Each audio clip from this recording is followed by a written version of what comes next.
We are here with head coach Tina Matera along with student athletes Lainey Pearson and Claire Gavin after today's 3-1 win in the NCAA second round. Out on Onion Field, Coach, just your initial thoughts on the win over Rowan today.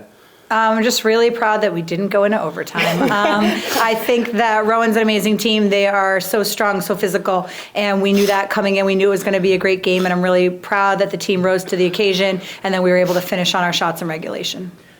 Coach, staying with you, you give up that goal in the penalty corner, 3.5 minutes into the game, on their only shot, but you're able to kind of regain control there. What was the mentality for the team after that first goal?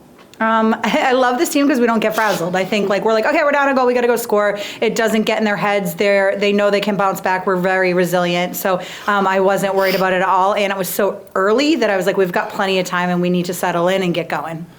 Lainey, for you, kind of the same question. You all get behind, but then you come back and score that first goal to get things even. How do you think the momentum changed after you were able to score that goal? Yeah, I mean, like Tina said, we've been in pretty much every single scenario in our time at Tufts, so we kind of knew going into this game, if they score first, we just have to get the score back to even, and I just happened to be in there at the top of the circle ready for the ball, and then I think from there we knew we were just back in the game and ready to get out on top. Claire, for you, it seemed like the momentum, especially after that first goal, was pretty much completely on you guys. You had the ball, and most of the time possession was definitely one-sided.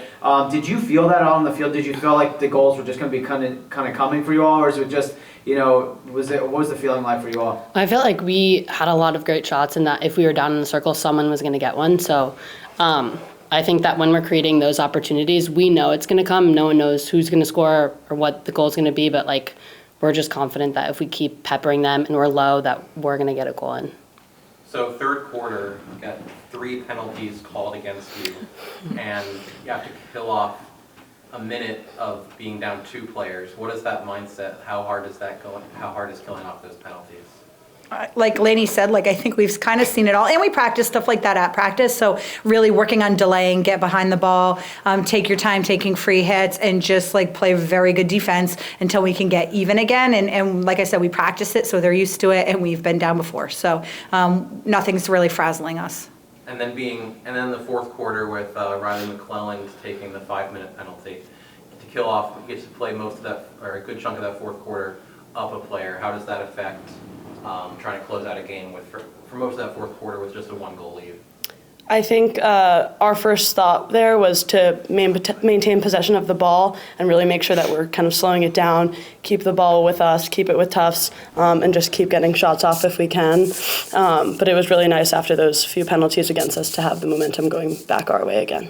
Yeah, we talked about possession a lot this week, just having 4 overtime shootout games. I think that it's super important to maintain possession and not be throwing it away and getting uneven matchups. So I think that was the main thing that we were trying to do today.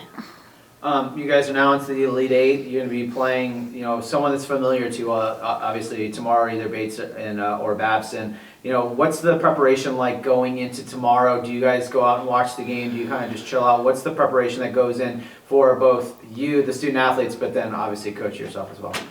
Because the weather's nice, they said they could go watch it. So I think going out to watch the game, and then, we have scouts already on both teams, so haven't seen Babson in a while. We just played Bates, so I think really going back over our notes, watching some recent games of Babson if they win, and then Bates just kind of tweaking what we did to make sure that we're finishing again during regulation. They both are very strong teams, but we know we have to beat the strong teams to get to the Final Four.